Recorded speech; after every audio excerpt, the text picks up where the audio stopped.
We are in for a treat today, everyone. We've got the entire Nkuhuma pride, it looks like, and they are static around Vultures Dam. And we've got the tiny little babies with them. Look there.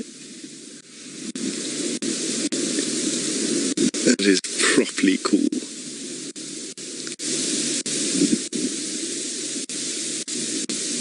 They still haven't eaten anything. Now, it's not to say that they're not eating things. I mean, they'd fairly easily be able to catch impala, relatively easily. But single impala won't go a long way to feed all of these hungry males. I mean, look at that male's tummy. That's a young male, I think. He's having a wee on his baby brother. Rude boy. And his tummy doesn't look that empty. Look at that, it's got a slight bulge to it. I think he has had something to eat, you know. I don't think much. Boom, down.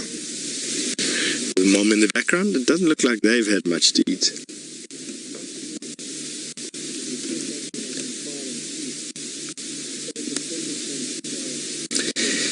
Crispy Chippy, you'd like to know how many cubs an adult lioness has?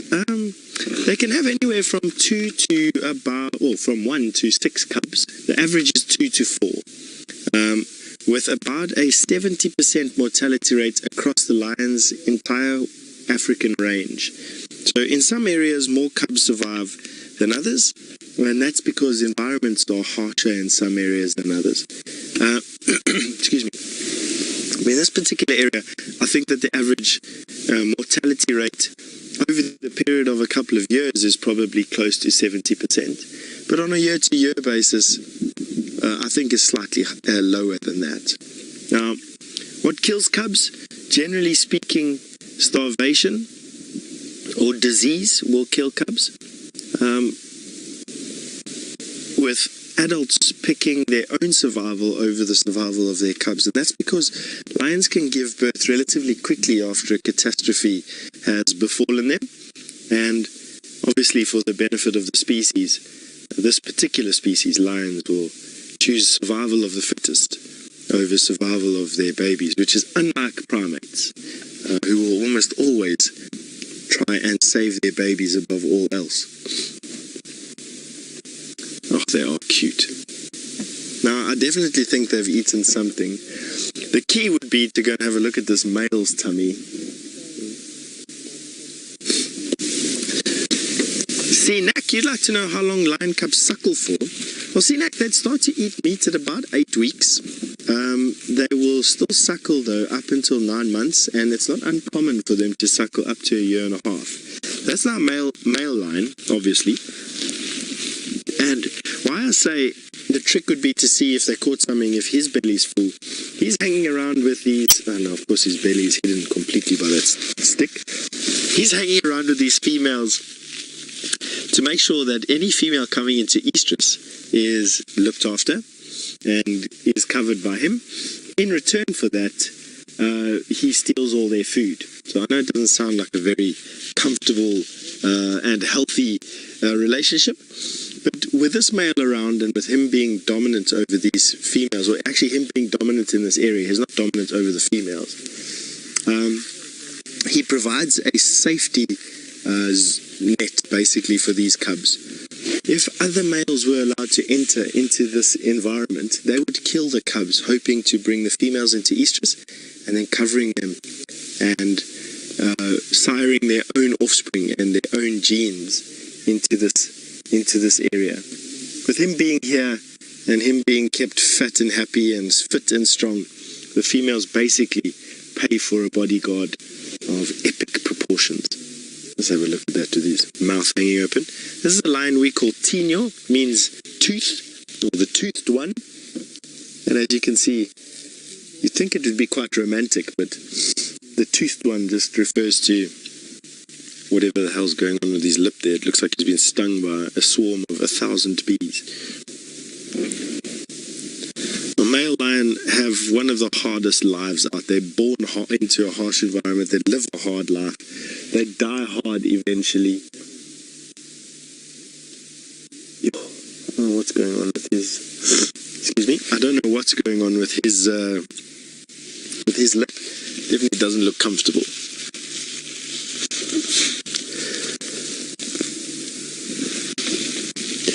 You'd like to know if a lioness will still suckle cubs if her own has died? Yes, they will. They cooperatively nurse. They share nursing duties with one another. So any lactating mother will be able to suckle any cub and will do so. It's quite often the only thing that keeps cubs alive is the fact that mothers can share milk or share the milk, the collective milk in the pride amongst all the babies that need it.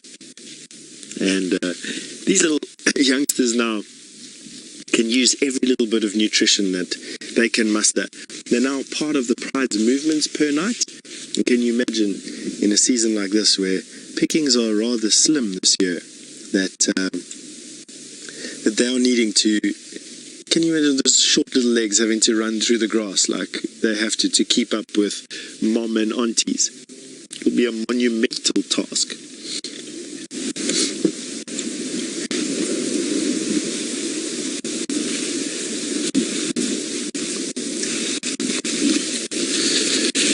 So James, you'd like to know if these cubs are moving full time with mom now? No, I don't think so. We found tracks of lioness this morning and very early heard lionesses roaring this morning. I think it was her. I think she'd been storing these cubs in the drainage line system around Gallagher, which is close to our camp is, and about 2.5 miles or so from here. And I think what happened is the pride hunted far yesterday into Torchwood. They then were pushed by the Torchwood pride back onto Vultures, which is this portion of land where we are now. It's the name of it. And because this is the core of their territory, she came back to fetch the little ones and bring them to the safety of the pride late last night, early this morning.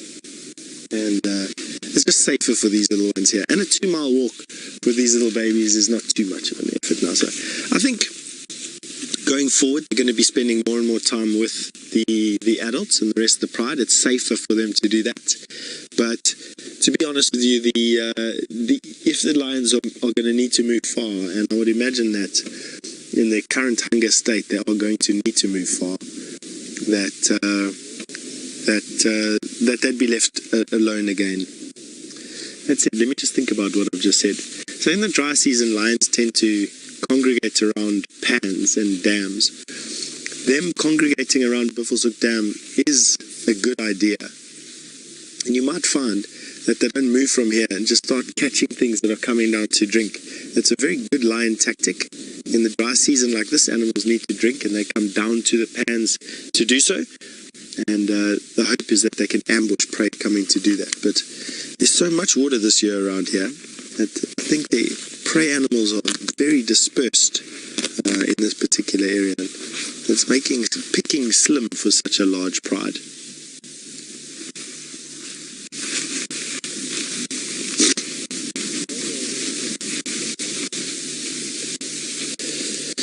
Sea Control, you'd like to know if males from the same coalition would ever kill each other's cubs. No, they wouldn't. And the reason for that is that the males in the same pride, the coalition males, are related to each other, and therefore their genes are part of the successful genes in that particular area. And even though they're not siring the cubs themselves, they would like their pride's genes in this particular pride, and it makes for a much deeper genetic pool, so to say, by not making it too specific. In other words, keep the pride's genes strong rather than an individual's genes strong. And in my opinion, at least anyway, you create a bit more of a robust nature. Excuse me going into a very nasally sound every now and again. It feels like I've got foot and mouth disease with the amount of fluid falling out of my face at the moment. I do not suggest we zoom out. Thank you. Blow my nose a little bit if you...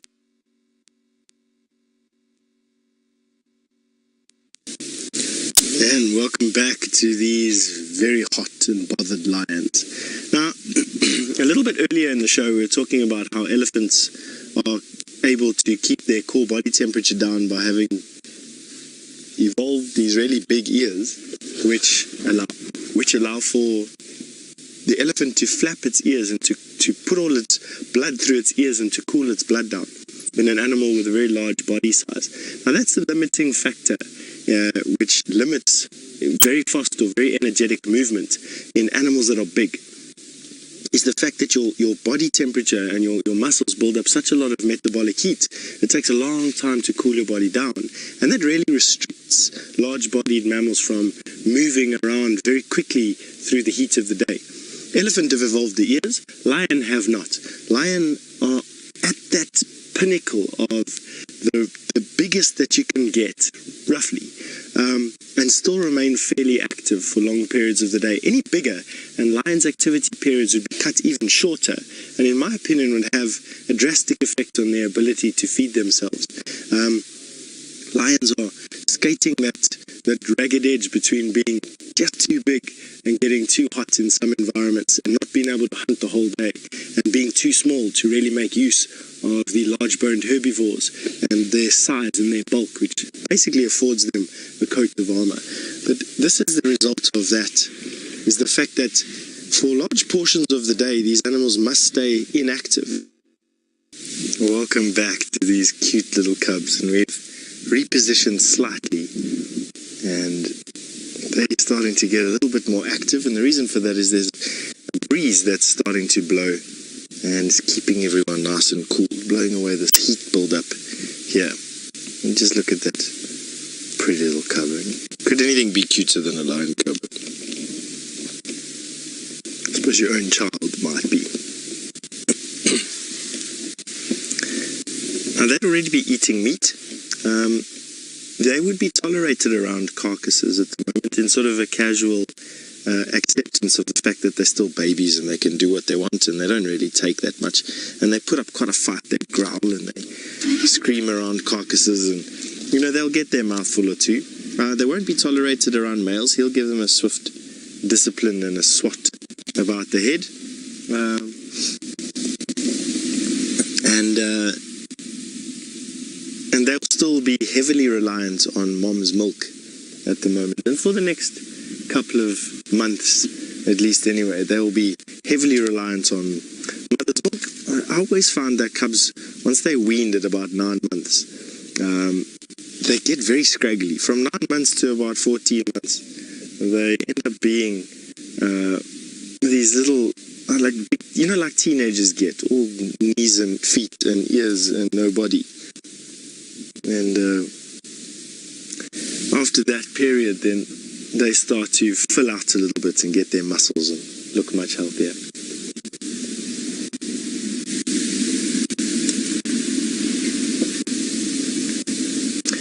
Now, Francis, all the way from Israel, would like to know, would lionesses leave their cubs at a den site, even if they're a couple of days old?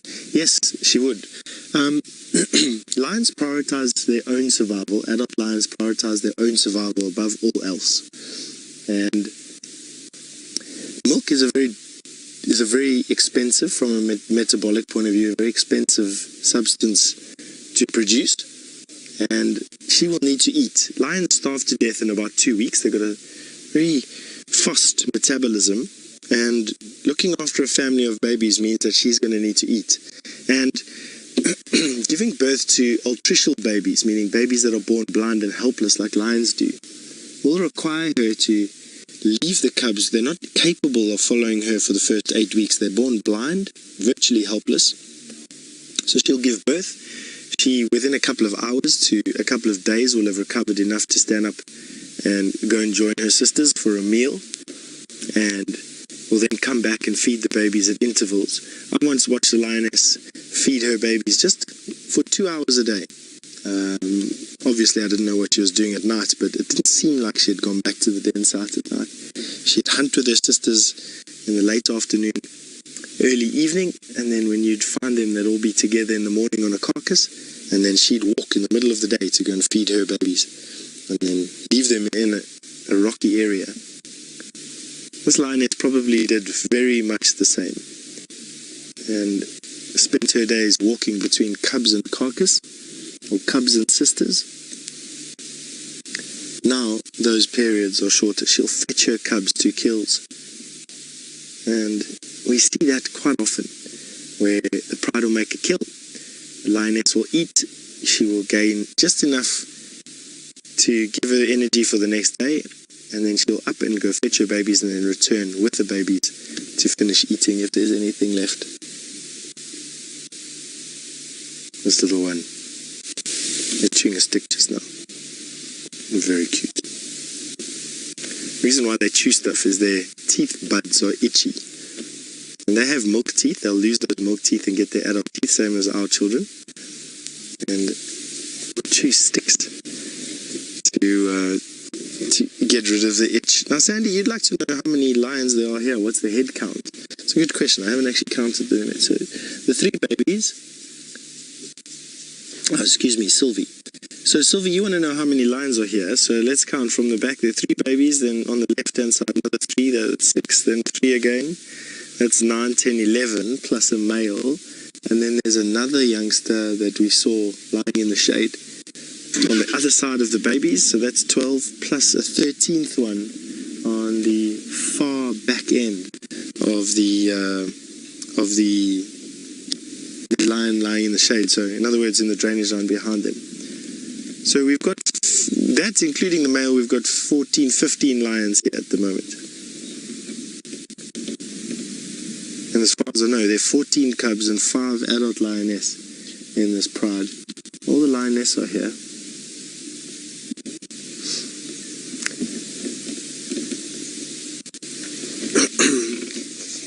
So Nelly, you've asked where the injured lioness is. I can only imagine that she's lying... I don't actually know. That's a good question. I would imagine that she's this lioness that's lying... No, that's a cub.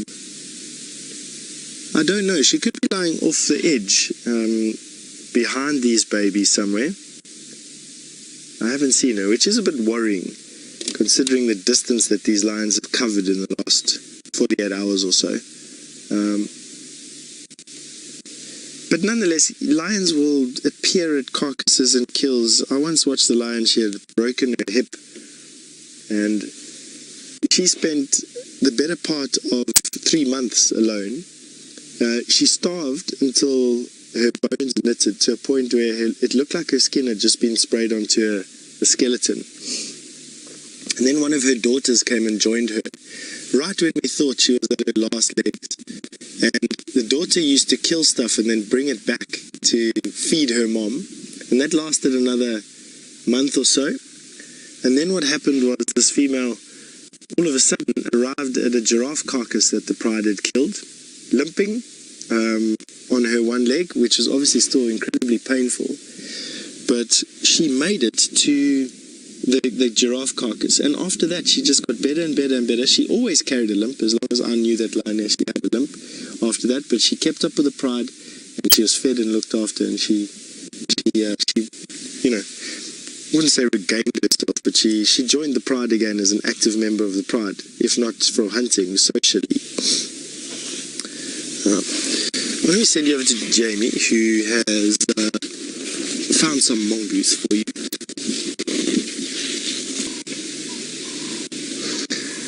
These little guys are just woken up from their cat nap and are having a whale of a time wrestling with each other. Just look at that, flat on the back. So firstly, I must apologize for getting the numbers of these lions wrong. There are actually 12 lions here, 12 lioness and cubs. With the male, there's 13, and there might be a 14th one lying on the other side of the bank. So the injured lioness, I can't see. She is either right at the top of your screen below those 2 light dots. There's a fallen down stump. There's a lion lying there, or lying just on the other side of the bank in the shade on the sand. Just judging from what I saw the other day, her walking around, I don't think that she's not here. I think we're just not seeing her. So I think my impression is that she's here until proven otherwise, I think is is the status quo that I'd like to maintain. These young cubs are waking up now and then pesting the adults. They want to get going, or they want to do something, like bored kids. They've had enough playing with each other. They were wrestling each other a little while ago. Very observant. There's a vulture flying around here, and even at this young age, they're very observant of vultures. Now, the presence of these vultures, these vultures have come down to drink. I don't know if it's because there's a carcass here somewhere. Have a look on top of the tree there and see. You can see that's a hooded vulture. I've parked Senzo in the middle of a stick, but you can just see, there we go. There's a hooded vulture. And that's what this young lion is looking at. Now, it's not uncommon for vultures to come and react to lions which are lying sleeping, especially when it's close to a drainage line, in case there's a morsel hidden here close by. It's difficult to see. I mean, it's a perfect drainage line for an ambush on a kudu or buffalo or zebra or something. You might well find that there's some remnants of a kill here from last night. This hooded vulture probably going to be staying there for the rest of the evening. Now I hear that there's a beautiful full moon, or 2 days from full moon, that is arising in the Mara that you're having a look at Jamie. That's still about half an hour away or so for us to see. It will start to rise a little bit after the sun has set, probably. Actually, it should be coming, yeah, a little bit after. No, it's up already through the trees behind us. You can just see it. When it gets a little bit dark, I'll show you. Moon here rises about, is it 40 minutes? 40 minutes or so later every day. Proud Cat Mama, you want to know what colours lions see in? It's actually the source of a lot of debate as to what lions can and can't see in terms of colour. I definitely think they can, to a degree, see some form of colour.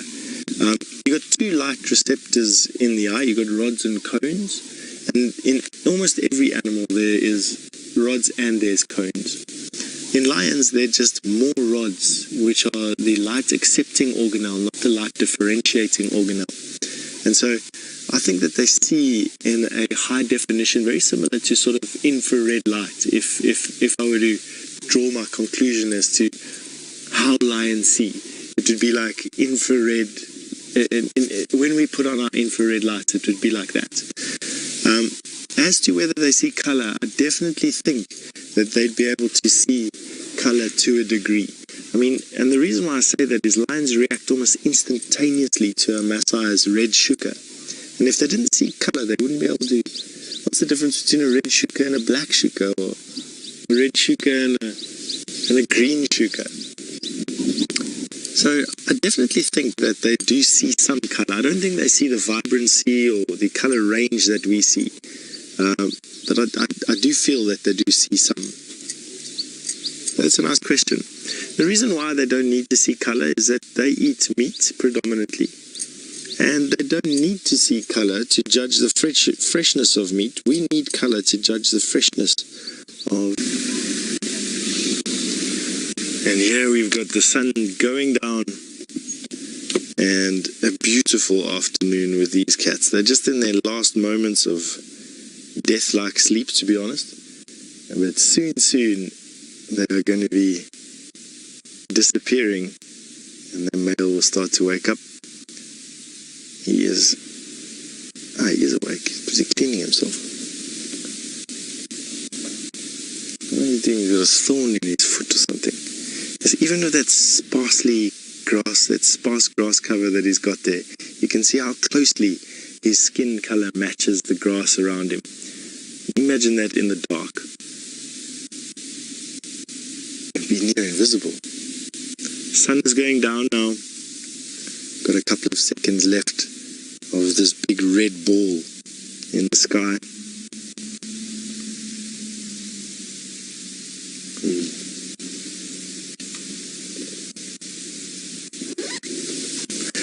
I didn't do it. You're asking, are the lions sleeping more because they're not eating as much? That's a nice question to ask there. No, this is their usual activity period, and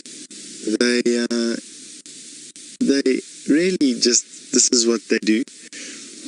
They'll start to get more and more active as it goes along.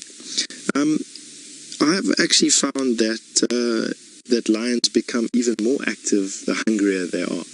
They'll start to walk earlier in the evening, they'll walk for longer. Basically, it's just like, I suppose, anything. The more you're out there, or the more lions you have in the water, so to say, the better your chances of catching something. That said, though, this time of the year, lions are almost always hanging around or associated to large water bodies. And that's what we've got here. We've got Bulls Dam right here. And I think these lions are going to do laps around the dam, hunting anything that sort of approaches the dam to come and drink. With the exception of that stick, that's a beautiful photograph. Now, I did have a look. I can confirm that there are 2 female cubs. And I don't know the sex of the third one. It looks like a young male, so I'm going to say right now that I think there's 2 females and a male cub. Have a look. And it might all be all 3 females. Tough to say, I haven't been able to see all of them. And have a look at those spots, very similar to a leopard's rosettes on the back of this cub. You can see those rosettes. They lose that very quickly. They retain their spots though, until they're probably about 2.5 years old. If you come and have a look at this one that's close to us here, you'll see that the spots are on the legs just here. And that they'll keep until they're about 2.5 years old. Look at that furry belly that they also get. Oh, big stretch. Arms curling in, stretching out all those tendons. Mother now doing the same thing behind them. They're all starting to wake up. Yeah. Well, not all. Some of them still look like they've been drugged.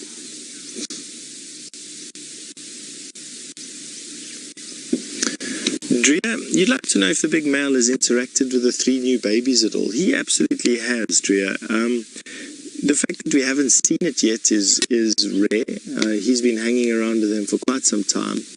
And I think that they definitely will interact with him. He's not usually tolerant of them. He's going to show, he'll growl and he'll put up with a little bit of wrestling and a little bit of boisterous play. We're going to quickly go over to Jamie, who's got a lion roaring.